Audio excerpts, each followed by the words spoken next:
খুলে দেখে তোরে হাবল এসেছে। হাবল এসেছে। হ্যাঁ বাবু, তুই পড়াতে বাড়ি চলে এসেছিস? আয় বাবা আয়। হ্যাঁ বাবু বল। মারে কি হয়েছে বাবু, তোর খুব খিদে পেয়েছে বল। মারে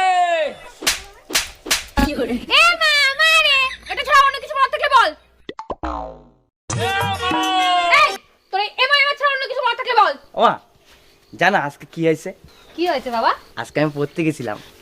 আরে আমার সোনা বাবাটা। তারপর যখন পড়তে গেছি মাস্টারের বাড়ি গিয়ে দেখি কেউ উঠেনি। তারপর তারপর গিয়ে দেখি মাস্টার ওর বউরে জড়িয়ে ধরে ঘুমিয়ে আছে। আমি বলতে নেই বাবা, তুমি পড়াশোনায় মন দাও। তারপর কি হলো? তারপরে মাস্টারের ঘরের সামনে গেলাম, গিয়ে বললাম